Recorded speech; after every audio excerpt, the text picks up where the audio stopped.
Api melalap sebuah gudang yang berada di toko elektronik di Jalan Cilikriwut, kilometer 4, Palangkaraya, Kalimantan Tengah. Api sulit dipadamkan karena banyak bahan yang mudah terbakar. Upaya pemadaman terkendala tingginya kobaran api yang berada di lantai atas toko. Bahkan sejumlah petugas damkar terpaksa dilarikan ke rumah sakit karena terluka dan pingsan akibat banyak asap. Setelah berjibaku sekitar 4 jam, tim damkar akhirnya berhasil menjinakkan api.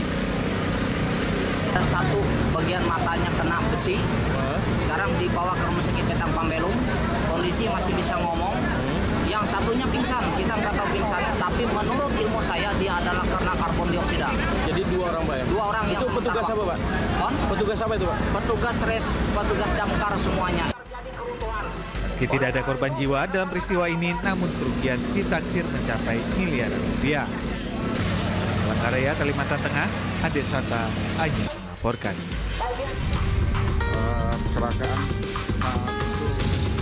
Kecelakaan lalu lintas kembali terjadi di jalur Pantura Subah, Kabupaten Batang, Jawa Tengah yang minim penerangan. Sebuah truk towing menabrak bagian belakang truk tronton bermuatan semen yang sedang parkir di bahu jalan. Akibat insiden ini, sopir truk towing tewas di tempat. Korban bernama Regar Arifin, warga Wonogiri, Jawa Tengah, langsung dilarikan ke RSUD Batang. Peristiwa tragis ini bermula saat truk towing yang dikemudikan oleh Regar, warga Wonogiri, melaju dari arah barat. Tiba-tiba truk menabrak truk tronton yang sedang parkir di kanan jalan. Parkir itu. Lagi apa itu? Lagi mau kencing. Parkir sebelah kanan. Iya. Terus ada satu unit towing itu dari belakang Langsung menabrak gitu. jenengan langsung turun maju. Emang saya udah posisi udah turun lagi mau buka celana mau kencing. Tapi langsung maju batu ya? Ya langsung dilihat ke belakang. Ternyata itu udah di dalam udah nyangkut gitu. Dugaan sementara, kecelakaan ini terjadi akibat pengemudi truk towing mengantuk hingga hilang kendali. Di Batang, Jawa Tengah, Suryono Soekarno, Anyus melaporkan.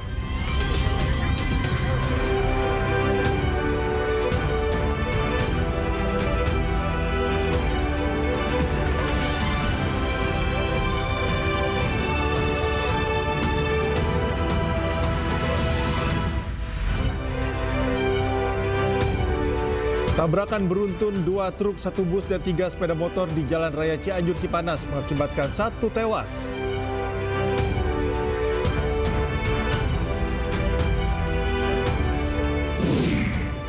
Koalisi Masyarakat Sipil Reformasi Sektor Keamanan menggeruduk ruang rapat panitia kerja DPR di hotel mewah terkait revisi Undang-Undang TNI. Rayakan Ramadan umat Muslim di Filipina gelar buka puasa bersama dengan kuliner legendaris.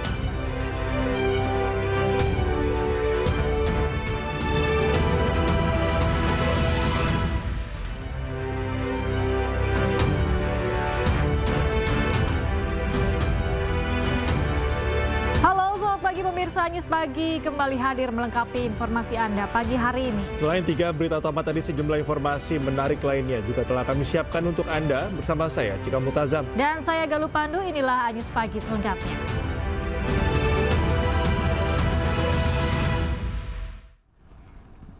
Kita awali informasi News Pagi hari ini, pemirsa. Hujan deras yang melanda wilayah Madiun mengakibatkan banjir di sejumlah desa di 3 kecamatan satu malam. Ya, seorang warga yang sedang sholat maghrib dilaporkan hanyut karena rumahnya yang berada di pinggir sungai ambrol terbawa arus. Informasi lur, nganduk banjir bandang ki koalas etan. Tertek rombang jalur Madiun. Nah, jalur Mojopurno ke arah Kararoban. Inilah video amatir warga yang merekam derasnya air yang melanda desa Nglanduk dan Mojorayung di Kecamatan Wungu, Madiun.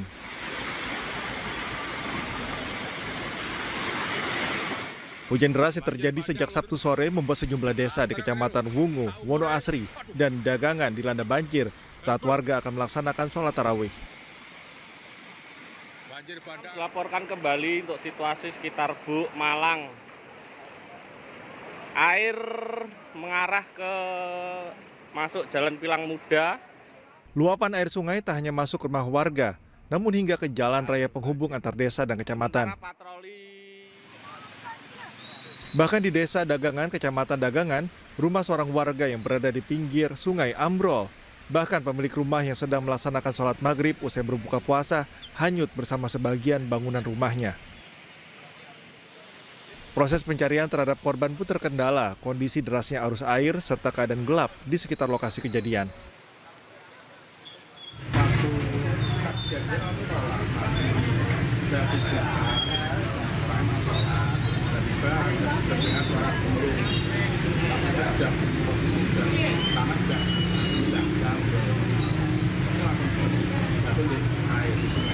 Kita masih berkoordinasi dengan Basarnas. Kita mungkin tidak memungkinkan pencarian pada malam hari ini karena kondisi arus di sungai berangkatnya cukup deras. Tapi beberapa tim tadi di BPBD sudah mencoba mencegati di hulu, karena ini aliran ini nanti alirannya jatuhnya ke Sungai Catur ya. Tim BPBD terus berupaya melakukan pencarian korban dan mengevakuasi warga ke lokasi yang lebih aman. Dari Madiun, Jawa Timur, Arif Wahyu Effendi, iNews melaporkan. Dua kecelakaan lalu lintas terjadi di Jalan Raya Cianjur Cipanas dalam waktu berdekatan. Akibat sopir truk mengantuk. Tabrakan beruntun terjadi yang melibatkan 2 truk, 1 bus, dan 3 sepeda motor.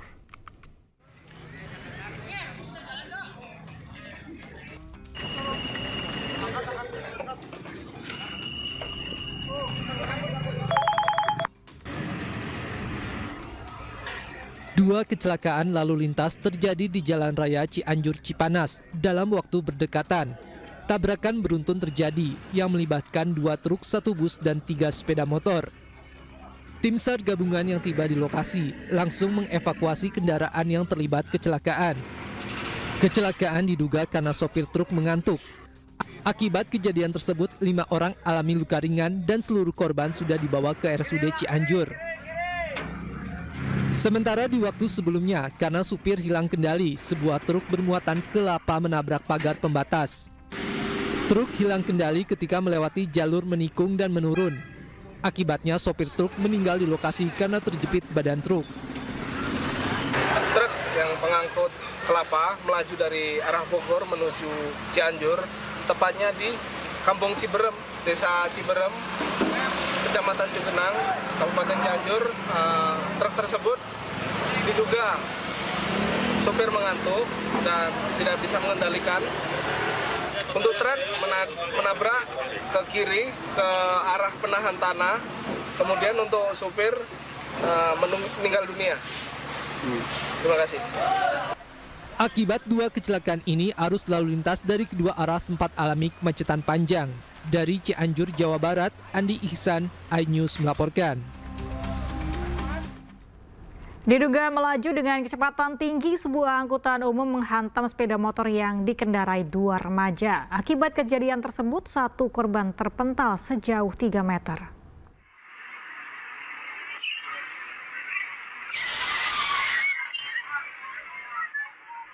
Inilah rekaman kamera pengawas saat terjadi kecelakaan yang melibatkan angkutan perkotaan dan sepeda motor yang dikendarai oleh 2 remaja di Jalan Raya Cilengsi Jonggol, Kecamatan Cilengsi, Kabupaten Bogor, Jawa Barat.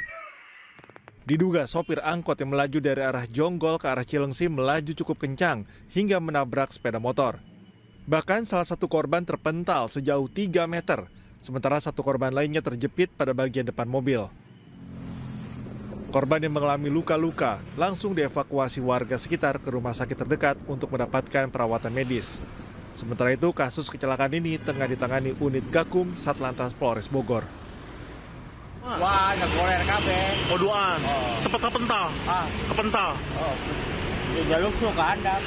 Kepental jauh tuh. Jauh, Bang. Di Jakele. Seluruh kendaraan yang terlibat kecelakaan serta sopir angkot dibawa ke kantor unit Gakum Satlantas Polres Bogor guna pemeriksaan dan penyelidikan lebih lanjut. Dari Kabupaten Bogor, Jawa Barat, Cahyat Supriyatna, iNews melaporkan. Seorang anggota polisi yang sedang mengawal kendaraan mewah diduga menendang seorang pemotor hingga tersungkur di saluran air di kawasan wisata Puncak Cisarua, Bogor. Kejadian ini direkam warga sekitar hingga viral. Bikin video. Itu polisi video. Arogan. Kenapa dia? Bikin video.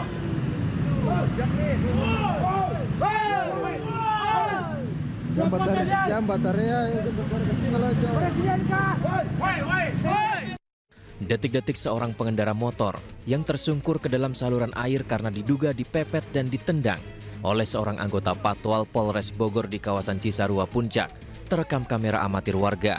Dalam video juga terlihat petugas berseragam diduga mengintimidasi pemotor. Beberapa saat kemudian seorang penumpang dalam mobil mewah turun dan terlihat berbicara dengan pengendara motor.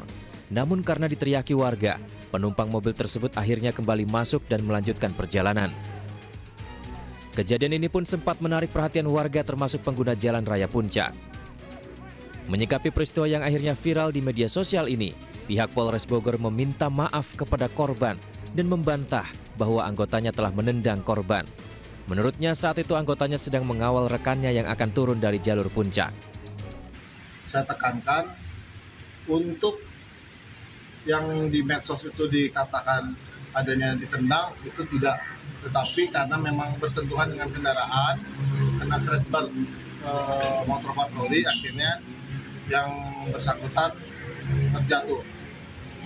Tetapi untuk anggota saat ini sudah dilaksanakan pemeriksaan dan diberhentikan dari tugasnya saat ini untuk dilaksanakan pemeriksaan. Sementara korban dalam klarifikasinya menyebut bahwa benar dirinya yang tengah berkendara di Jalan Raya Puncak tiba-tiba dipepet motor Patwal yang memintanya untuk menepi. Patwal, jalur Puncak, Kabupaten Bogor. Maka dari itu klarifikasi kami sebagai keluarga bahwa yang tadi kejadian siang itu bukan anggota Matea. Saya pertegas. Sebagian publik pun mempertanyakan standar operasi prosedur atau SOP pengawalan, lantaran mobil yang ada dalam video bukanlah mobil dinas atau kendaraan darurat seperti ambulans dan pemadam kebakaran. Dari Bogor, Jawa Barat, Wildan Hidayat, iNews melaporkan.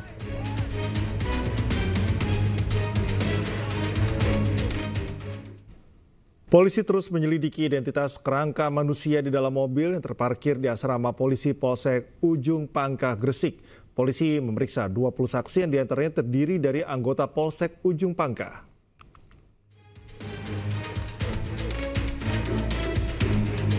Misteri tengkorak dalam mobil yang terparkir di asrama polisi Polsek Ujung Pangkah, Gresik belum terungkap. Pihak Polres Gresik terus berkoordinasi dengan tim forensik untuk mengetahui hasil tes DNA agar mengetahui identitas tengkorak tersebut. Polisi juga memeriksa 20 saksi yang terdiri dari anggota Polsek Ujung Pangkah dan warga sekitar. Per malam ini kami sudah melakukan pemeriksaan terhadap 20 orang saksi, yang mana 20 orang saksi itu juga ada salah satu dari anggota Polsek maupun dari masyarakat setempat. Terus kami juga masih berkoordinasi dengan kedokteran forensik terkait hasil uji labnya. Dari hasil pemeriksaan saksi, beberapa orang mengaku mengenali korban berdasarkan ciri-ciri fisik dan temuan sarung batik di dalam mobil. Hasil forensik menunjukkan bahwa korban adalah laki-laki dengan tinggi badan sekitar 153 cm dan diperkirakan berusia 60 tahun. Salah satu ciri khas yang menonjol adalah kondisi giginya yang tonggos. Namun polisi belum bisa memastikan identitas korban sebelum ada hasil kajian ilmiah yang akurat. Dari Gresik, Jawa Timur, Agus Ismanto, iNews melaporkan. Kementerian Sosial akan memberi pendampingan kepada korban pelecehan dari ex-Kapolres Ngada AKBP Fajar Widya Dharma. Tak hanya menyiapkan rumah aman, Kemensos juga berdiskusi dengan pihak terkait perihal rehabilitasi terhadap korban. Pendampingan ya dari sentra kita yang di sana. Jadi pasti kita lakukan pendampingan, ya kita akan siapkan hal-hal yang memang dibutuhkan. Kalau memang perlu residensial, kita siap di sentra kita. Tapi yang jelas Kementerian Sosial akan berdiskusi dengan para sesepuh di sana, para tokoh-tokoh di sana bagaimana merehabilitasi anak-anak. Menteri Hak Asasi Manusia Natalius Pigai mengomentari hukuman yang tepat untuk mantan Kapolres Ngada, yakni 3 hukuman sekaligus. Hal tersebut disampaikan Natalius Pigai usai mengisi kuliah umum di Universitas Nomensen, Medan, Sumatera Utara. Kan saya bilang ada 3. Yang pertama adalah hukuman disiplin, pencopotan jabatan, yang kedua pidana, yang ketiga adalah kode. Sebelumnya, Mabes Polri berjanji akan menindak tegas AKBP Fajar Widya Dharma Lukman, ex-Kapolres Ngada, tersangka kasus kekerasan seksual terhadap anak di bawah umur. Polri menegaskan akan menegakkan hukum tanpa pandang bulu dan transparan. Cukup sini aja. Sudah. Ya. Inilah AKBP Fajar Widya Dharma Lukman yang sebelumnya menjabat sebagai Kapolres Ngada dan sekarang dinyatakan sebagai tersangka kekerasan seksual. Tersangka dihadirkan di Mabes Polri dan akan segera menjalani sidang etik dan pidana. Yang memprihatinkan, tersangka diduga melakukan pelecehan seksual ke 4 orang korban, yang mana 3 diantaranya masih di bawah umur berusia 6 tahun, 13 tahun, dan 16 tahun. Sementara 1 korban lain berusia 20 tahun. Selain diduga melakukan pelecehan seksual dengan korban anak, tersangka diduga menggunakan narkoba dan merekam serta menyebarkan kegiatan asusilanya tersebut. Polisi telah melakukan pemeriksaan terhadap 16 orang saksi dari peristiwa ini.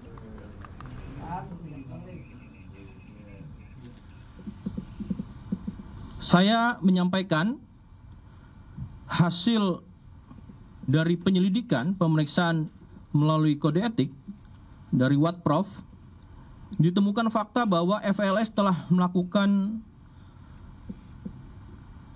pelecehan seksual dengan anak di bawah umur sebanyak 3 orang dan 1 orang usia dewasa. Antara lain, saya akan menyebutkan anak 1, anak 2, dan anak 3.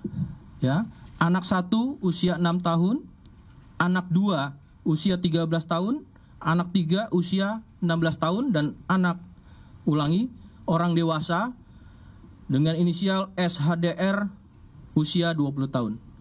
Sehingga ini bisa diketahui pada konteks sebagai anak dan orang dewasanya. Kemudian tanggal 24 Februari 2025 ini sudah dilakukan penanganan perkaranya oleh Divpropam dan telah ditempatkan secara penempatan khusus. Nanti akan dijelaskan sejak kapan sampai dengan kapan oleh Karwatprof, dan langkah-langkah yang telah dilakukan yaitu pemeriksaan korban dan saksi-saksi.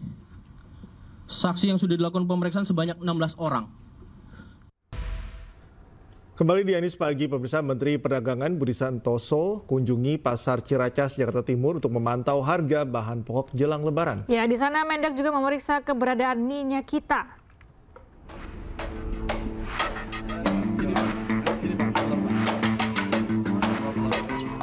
Menteri Perdagangan Budi Santoso mengunjungi Pasar Ciracas, Jakarta Timur untuk memantau harga bahan pokok jelang Lebaran.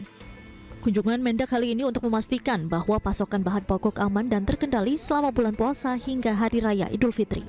Mendak Budi pun mengungkapkan harga bahan pokok terpantau normal. Di antaranya harga daging ayam Rp26.000 per kilogram dan daging sapi Rp140.000 per kilogramnya. Dalam sidak tersebut, Mendak Budi juga membeli minyak goreng minyak kita 1 liter untuk dilakukan pengecekan apakah isi dalam kemasan sesuai dengan informasi takaran volume dalam kemasan. Setelah dilakukan pengukuran dengan gelas ukur, isi kemasan sesuai dengan informasi takaran. Harga minyak kita juga sesuai dengan harga eceran tertinggi, yakni Rp16.000 per 1 liter. Jadi cenderung harga-harga normal. Dan tadi kita lihat banyak ibu-ibu yang belanja yang untuk persiapan Lebaran. Jadi sekali lagi terima kasih kepada teman-teman, kepada KL, kepada instansi terkait, Satgas Pangan, dan semua kami mengucapkan terima kasih atas kerjasamanya, atas bantuannya. Kita bersama-sama menjaga barang-barang ini terutama menghadapi Lebaran. Jadi kita akan terus kontrol secara rutin ya harga-harga di seluruh Indonesia ya agar pasokan terjamin, kemudian harga juga stabil ya. Diketahui sidak dilakukan untuk memantau pergerakan harga bahan pokok di pasar, khususnya menjelang Hari Raya Idul Fitri. Dari Jakarta, Tim Liputan iNews melaporkan. Pemirsa, Kementerian Perhubungan memprediksi potensi pergerakan masyarakat selama libur Lebaran tahun ini mencapai 146 juta jiwa atau setara dengan 52% dari total penduduk Indonesia. Sementara itu, puncak arus mudik diprediksi terjadi pada H-3 Lebaran atau 28 Maret 2025 mendatang.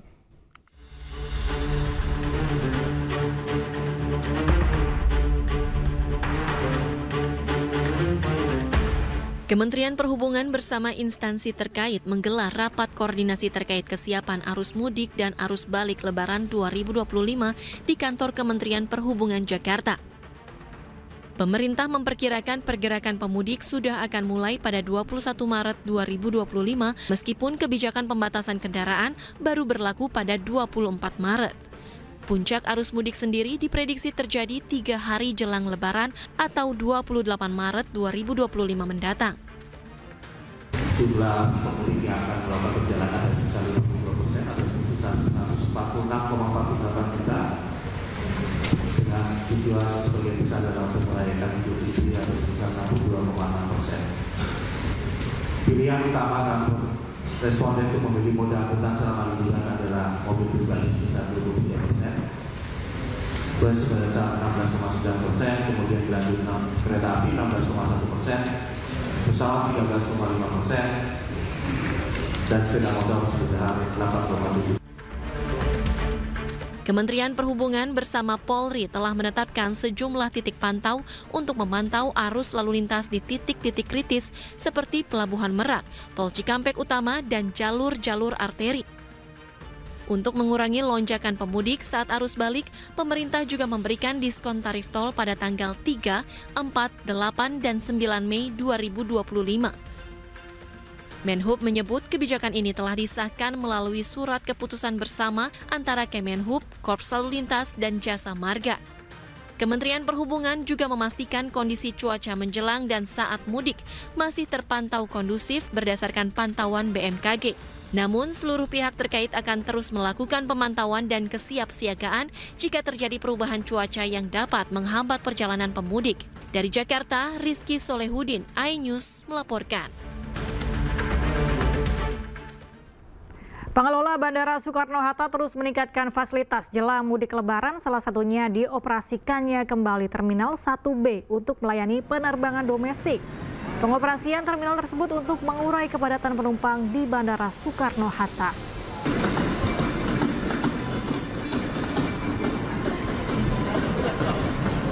Setelah 6 tahun tidak digunakan imbas pembatasan penumpang karena COVID-19, mulai Sabtu, pengelola Bandara Soekarno-Hatta mengoperasikan kembali Terminal 1B.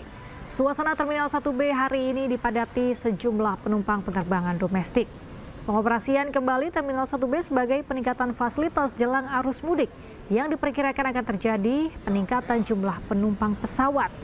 Menurut pengelola Bandara Soekarno-Hatta jelang arus mudik Lebaran, pengelola bandara memindahkan pengoperasian maskapai Citylink dari Terminal 3 ke Terminal 1B.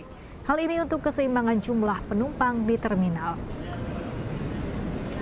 Sesuai lokasi kita berada, salah satu yang kita lakukan menjelang arus mudik adalah melakukan rebalancing terminal, ya, baik dari sisi kapasitas dan juga rebalancing sisi udara. Nah, salah satunya adalah per hari ini penerbangan Citylink sudah berpindah ke Terminal 1B ini. Nah, di Terminal 1B ini tentunya Citylink biasanya sehari melayani kurang lebih 18.000 penumpang, artinya di Terminal 3 berkurang sejumlah. Kita ke informasi selanjutnya, Wakil Gubernur Jakarta Rano Karno melarang pengurus rukun warga atau RW di Jakarta meminta tunjangan hari raya atau THR. Rano menilai praktik minta THR ke pengusaha yang dilakukan pengurus RW di Jembatan 5 Jakarta Barat adalah perbuatan keliru. Beredar di media sosial surat edaran yang diduga dikeluarkan oleh pengurus salah satu RW di Jembatan 5 Jakarta Barat. Surat berisi permintaan uang tunjangan hari raya Lebaran ke para pengusaha yang menggunakan lahan parkir. Menurut isi surat ini, dana akan dialokasikan untuk anggota Linmas dan kepengurusan RW. Menurut Rano, hal ini tidak boleh dilakukan. Ia meminta seluruh pengurus RT dan RW di Jakarta tidak meminta THR ke pengusaha. Ini kita mesti paham, maaf nih, RT RW saya juga mengeluarkan edaran untuk apa? Misalnya untuk lebaran satpam, itu sih normal gitu. Tapi juga ada ketentuan, jangan gila-gilaan, nggak boleh itu. Pakai kayak petugas sampah, tukang sapu, di komplek-komplek pasti begitu, pasti dikolek dari jak. Kembali di Anyus Pagi pemirsa untuk memberikan edukasi tentang ekonomi keuangan syariah. Komunitas Gebu Minang meluncurkan 2 musyaf Al-Quran, Maqasid Syariah dan Al-Ibrah.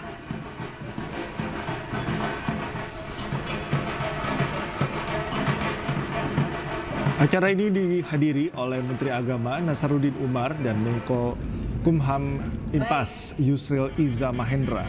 Hadir juga pendiri Gebu Minangkabau Emil Salim dan juga Wakil Gubernur Jakarta Rano Karno.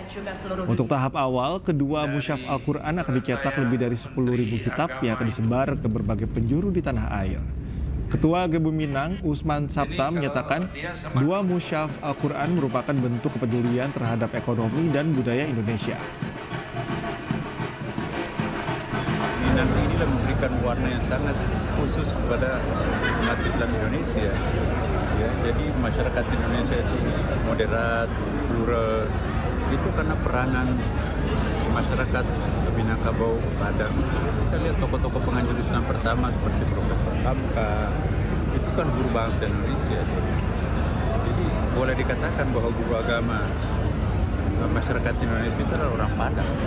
Salah satu kegiatannya adalah Al-Quran tadi ya, yang membawa ke bidang ekonomi dan budaya.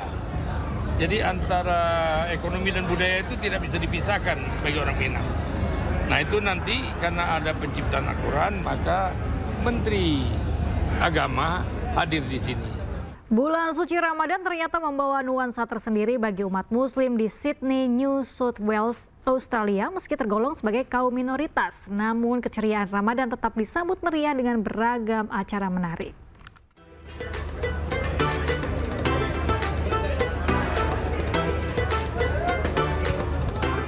Ramadan Nights Market yang kini berubah nama menjadi Lakemba Nights During Ramadan kembali hadir di Halden Street, Lakemba Nights, Australia. Lebih dari 60 kios dan truk makanan halal yang dijajakan di sini selalu dipadati warga. Acara ini pun menjadi destinasi berburu menu berbuka puasa bagi komunitas Muslim di Australia. Menu yang ditawarkan pun beragam, mulai dari burger unta, kebab, shawarma, kanafe, puding susu Timur Tengah, kopi Arab, martabak, sate ayam, dan masih banyak lagi. Tak heran jika pasar malam di Lakemba ini kerap didatangi masyarakat umum non-Muslim sekalipun. Sama seperti di Indonesia, pasar malam Lakemba juga memiliki kegiatan buka puasa bersama yang diadakan sejumlah komunitas Muslim setempat. Salah satunya Iftar Dinner oleh keluarga pelajar Islam Indonesia atau KPII Sydney dengan The Islamic Society of UNSW yang dapat mengobati rindu menyantap hidangan berbuka tanah air. Festival Ramadan ini diadakan setiap Kamis hingga Minggu, mulai dari tanggal 27 Februari hingga 30 Maret yang digelar pukul 6 sore hingga pukul 2 pagi. Tim Liputan iNews melaporkan.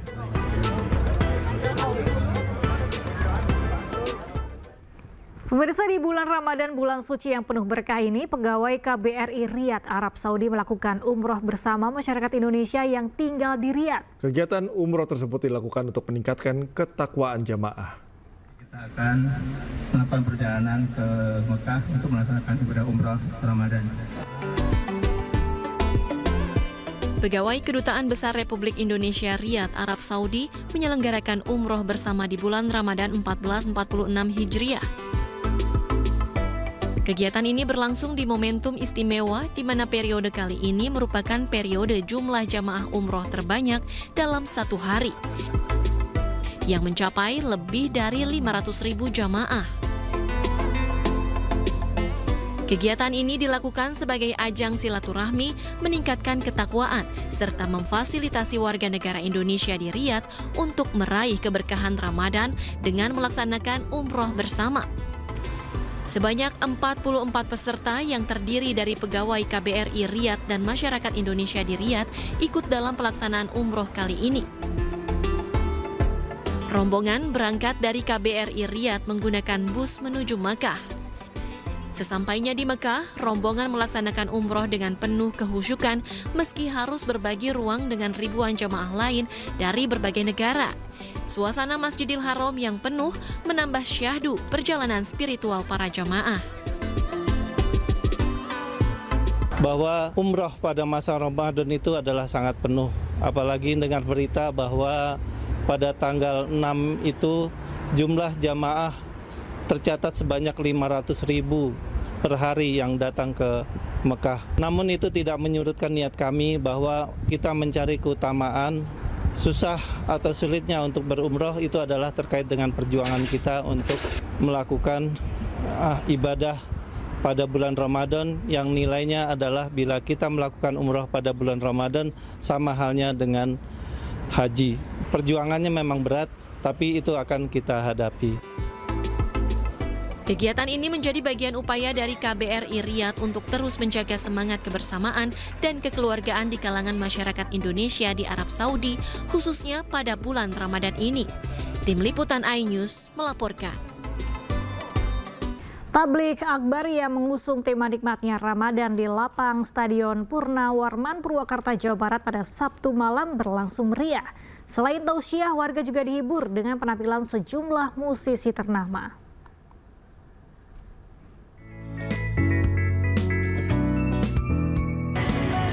Meski sempat diguyur hujan, masyarakat Purwakarta antusias menghadiri tablik akbar yang digelar iNews TV di lapangan areal Stadion Purnawarman, Purwakarta. Dengan hikmat, mereka mendengarkan tausiah dari sejumlah penceramah dengan tema nikmatnya Ramadan.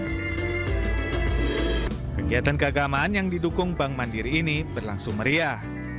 Karena selain mendengarkan tausiah, para jamaah juga dihibur oleh sejumlah artis nasional. Dalam acara tablik akbar ini juga digelar lomba membaca Al-Quran. Terkait dengan kegiatan tablik akbar yang diselenggarakan oleh iNews TV, luar biasa. Ini sangat meriah. Kami sebagai warga masyarakat Purwakarta mengucapkan terima kasih dan apresiasi kepada iNews TV yang sudah menyelenggarakan kegiatan Ramadan ini spektakuler dari iNews TV dan sudah menyiapkan beberapa kegiatan dan lomba. Tadi siang saja dan sore sudah dilaksanakan lomba MTQ dan besok akan dilaksanakan lomba ceramah. Warga berharap tablik akbar ini diadakan rutin setiap Ramadan. Dari Purwakarta, Jawa Barat, Irwan iNews melaporkan. Berbagi kebaikan dengan sesama menjadi momen indah di bulan suci Ramadan. Di Kabupaten Bogor, 100 anak yatim berbahagia dengan buka bersama serta menginap di hotel gratis.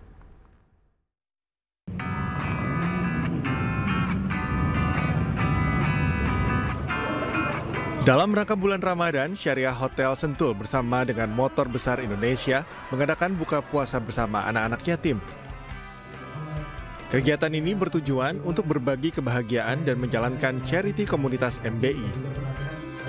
Dengan mengundang 100 anak yatim, Syariah Hotel Sentul menyediakan tempat menginap gratis bagi mereka dan berbagi kebahagiaan lainnya.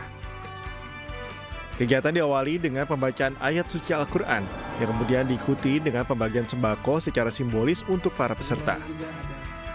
Acara ini juga turut dihadiri ketua dari setiap cabang MBI, diantaranya Jakarta, Bogor, dan Depok. Kita mengundang anak yatim untuk di lore-in sebanyak 100 orang dan kita inapkan, kita booking 50 kamar, kita kasih gratis untuk buat mereka untuk di acara bulan puasa ini. Alhamdulillah bisa berkolaborasi bersama teman-teman dari pihak Lorin, ada Om Ibe di sini untuk melaksanakan baksos ya, dan juga kita juga melakukan penginapan daripada yatim piatu. Kita nginep di sini. Kita ingin teman-teman juga dari anak yatim merasakan apa yang bisa dirasakan oleh kita juga.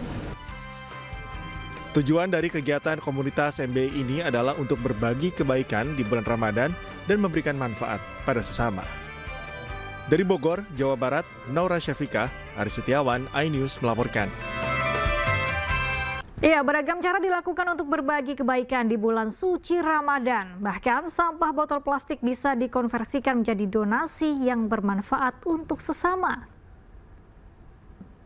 Dan tidak hanya beragam dari organisasi. Le Mineral semakin menunjukkan komitmennya dalam kegiatan sosial dengan menjadi mitra jangka panjang Masjid Istiqlal. Le Mineral menghadirkan berbagai inisiatif termasuk bantuan kemanusiaan untuk Palestina. Le Mineral juga menyediakan dropbox khusus di Masjid Istiqlal yang memungkinkan para jemaah untuk ikut serta dalam program sedekah sampah.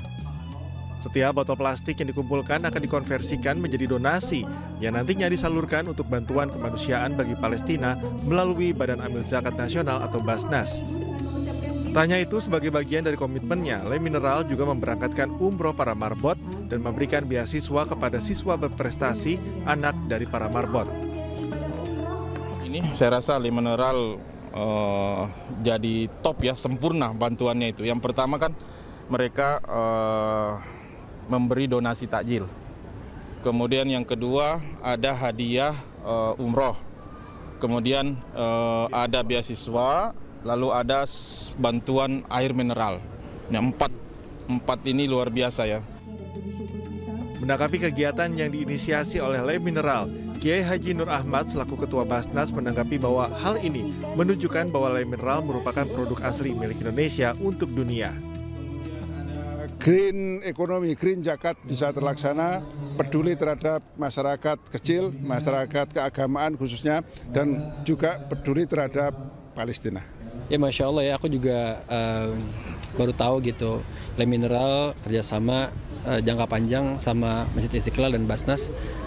Ini keren banget ya, maksudnya Le Mineral ngasih 5.000 botol setiap hari, dan juga nggak cuma botol gitu, juga box nasi buat teman-teman yang mau berbuka di sini di Istiqlal gitu. Masya Allah programnya. Program ini diharapkan dapat menjadi manfaat dan Le Mineral akan terus mendukung berbagai kegiatan sosial dan keagamaan di Indonesia. Dari Jakarta, Wenda Nura, Dimas Winardi, iNews melaporkan. Ketua Umum Kamar Dagang dan Industri Indonesia Anindya Novian Bakri resmi mengukuhkan pengurus Kadin Masa Bakti 2024-2029 di Jakarta Convention Center, Senayan, Jakarta. Di bawah kepemimpinannya, Kadin Indonesia menjadi mitra strategis pemerintah yang akan terus menggerakkan program kerja dan meningkatkan perekonomian guna mendukung pemerintahan Presiden Prabowo Subianto.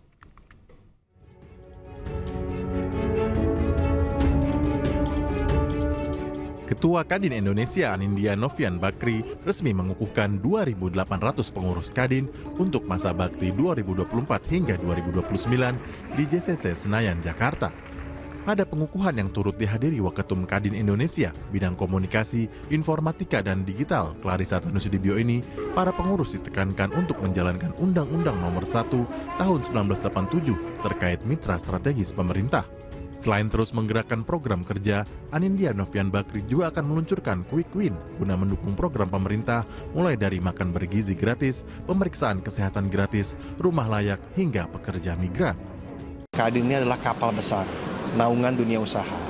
Nah, tadi saya tekankan bahwa kita mesti kerja, karena kita memang didasarkan Undang-Undang Nomor 1 Tahun 87 ini merupakan mitra strategis pemerintah. Pemerintah butuh dukungan yang penuh untuk memastikan bahwa pertumbuhan tercapai, kemiskinan tereliminasi. Waketum Kadin yang juga PLT Sekjen DPP Partai Perindo Andi Yuslim Patawari menegaskan, Kadin Indonesia berkomitmen mendukung peningkatan ekonomi dan sumber daya manusia melalui sertifikasi kompetensi untuk menjamin produktivitas tenaga kerja serta menyelaraskan program kerja dengan pemerintah pada saat ini.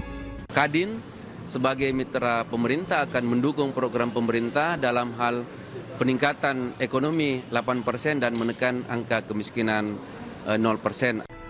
Kamar Dagang dan Industri Indonesia kini tengah menyiapkan prototipe yang akan disampaikan kepada Presiden Prabowo sebelum 17 Agustus 2025, sehingga terjalin kerjasama dengan pemerintah melalui program-program yang dibentuk.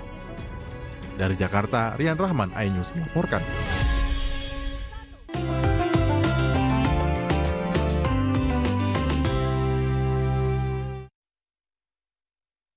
Koalisi Masyarakat Sipil Reformasi Sektor Keamanan menggeruduk ruang rapat panitia kerja revisi Undang-Undang TNI. Pemirsa, Menteri BUMN Erick Thohir menanggapi soal pengangkatan vokalis grup band Seventeen Ivan atau Rivian Fajarsyah sebagai Direktur Utama PT Produksi Film Negara. Menurut Erick, penunjukan Ivan sebagai Dirut PVN bukan keputusan yang mendadak. BUMN ini harus dipercepat juga.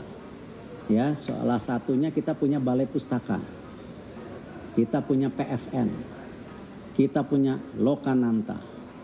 Nah, ini akan dikonsolidasikan menjadi tadi bagian pusat konten atau apapun namanya yang sedang dibuat kajian. Nah, ini jadi kenapa direkrut ada orang film, ada orang musik, ya, termasuk Balai Pustaka itu kan juga bagian sejarah yang akan dikonsolidasikan. Cuma kan semua harus pilihan sama. Kalau orang bilang kenapa Pak Erick memilih Dirut Himbara ini, kenapa? Ya pasti ada hitungannya semua, ada kajiannya. Sebelumnya ada calon lain Pak, misalnya selain itu? Ada beberapa. Cuman proses dari TPA-nya kemarin seperti itu, ya. Ya kita kan mengusulkan beberapa nama, ya ini pilihan yang pada saat itu dilihat di berbagai perspektif, ya diberi kesempatan. Kembali di Anies Pagi, pemirsa, seorang wanita lanjut usia tewas di dalam rumahnya yang ludes terbakar di Bangkalan, Jawa Timur. Kebakaran rumah korban diduga akibat lampu minyak yang tumpah. Sementara di Bekasi, Jawa Barat, lapak rongsok dan rumah makan ludes terbakar. Kebakaran rumah Mbak Mailun. Kebakaran. Kobaran api dengan cepat menghanguskan sebuah rumah warga di Bangkalan, Jawa Timur pada Sabtu pagi. Warga yang baru saja selesai sahur dan hendak sholat subuh pun gempar. Kobaran api dengan cepat melalap rumah milik Maelah, seorang perempuan lansia berumur sekitar 75 tahun dan diketahui tinggal sendirian di rumah. Mbak Mailun. Warga sekitar yang segera berdatangan ke lokasi akhirnya berhasil memadamkan kobaran api secara manual dengan hanya menggunakan peralatan seadanya. Hal ini karena jalan akses menuju lokasi yang sempit sehingga tidak bisa dilalui kendaraan besar milik pemadam kebakaran. Menurut warga setempat, rumah korban memang tidak memiliki sambungan listrik. Korban selama ini hanya memakai lampu minyak sebagai alat penerangan di malam hari. Dan diduga kuat api berasal dari lampu minyak yang tumpah dan dengan cepat menyambar benda-benda lain di dalam rumah semi permanen ini. Korban yang sudah berusia lanjut pun tidak bisa menyelamatkan diri keluar rumah. Jasad korban ditemukan di bawah reruntuhan rumah yang sudah hangus terbakar. Tinggal sendirian ibu ini? Sendirian, tapi punya cucunya itu tidur di bawah. Biasa tidur sendiri? Biasanya tidur di sini kalau malam minggu gitu. Tidur di sini. Mas, ibu tadi ini ditemukan di dalam berarti ya? Iya, di dalam, di kelengkang nih. Sudah terbakar ya? Terbakar, udah gosong. Untuk kondisi korban waktu ditemukan seperti apa, Mas? Sininya habis, bawah. Ininya ada tidur gini, ininya ada cuma tulang doang. Sini tinggal rusuknya. Jenazah korban pun langsung dikebumikan di pemakaman desa setempat setelah dibawa pulang dari rumah sakit. Dari Bangkalan, Jawa Timur, Taufik Syarawi, iNews melaporkan.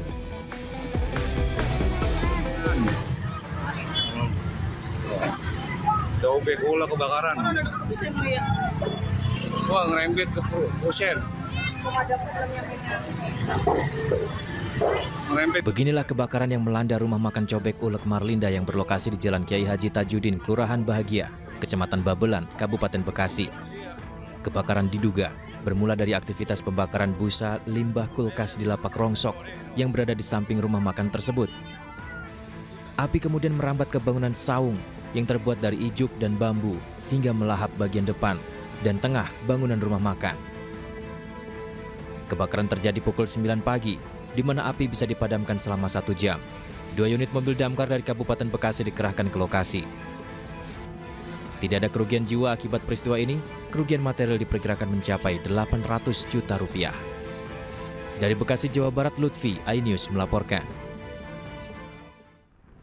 Beralih ke informasi lainnya, pemirsa, petugas Satres Narkoba Polrestabes Medan pada Sabtu petang terlibat aksi kejar-kejaran hingga berujung pergumulan dengan dua pria yang diduga bandar narkoba. Peristiwa ini terjadi ketika polisi menggerebek bantaran rel kereta api Tembung yang jadi sarang narkoba.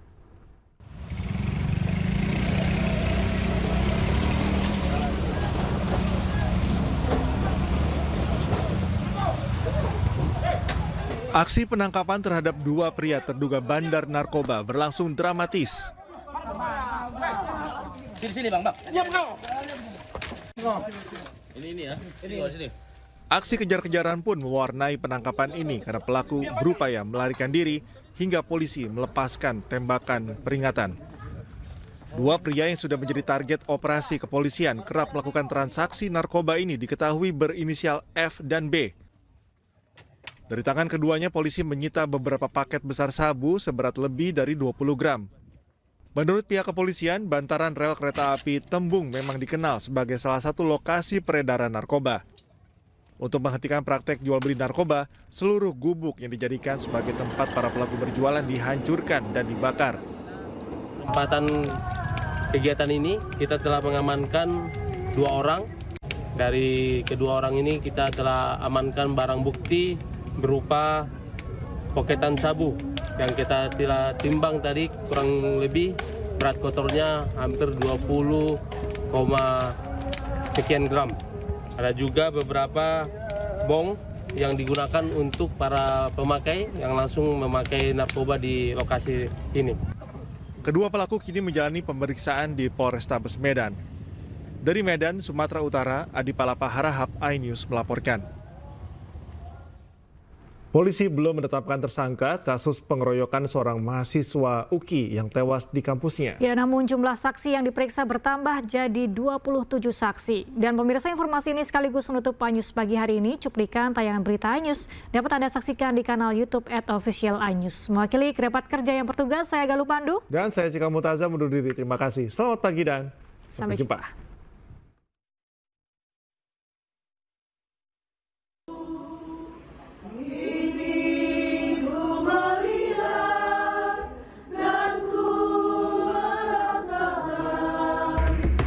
Polisi masih selidiki tewasnya mahasiswa Universitas Kristen Indonesia beberapa hari lalu. Korban diduga dianiaya rekan sesama kampusnya di area parkir motor. Dari awalnya 13 orang menjadi 27 orang, terdiri dari mahasiswa, pihak kampus, serta dari pihak rumah sakit UKI. Polisi belum bisa memastikan apakah ada unsur pidana dalam kasus kematian korban.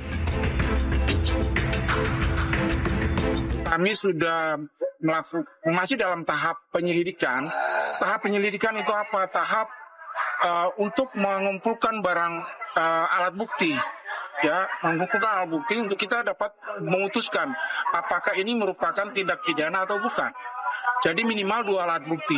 Jadi sesuai dengan isu-isu yang beredar dan ada juga video yang beredar, itu sampai kami juga bisa menanyakan bahwa di mana pidananya itu di mana. Jadi kami masih terus mengumpulkan alat bukti, saksi-saksi yang sudah kita periksa sampai hari ini, hari yang ke-8 ini dari mulai laporan polisi, itu sudah sebanyak 27 saksi. Dari pihak UKI ada 7 saksi, 1 dari rektorat, 1 dari otorita kampus, dan 5 dari tenaga security.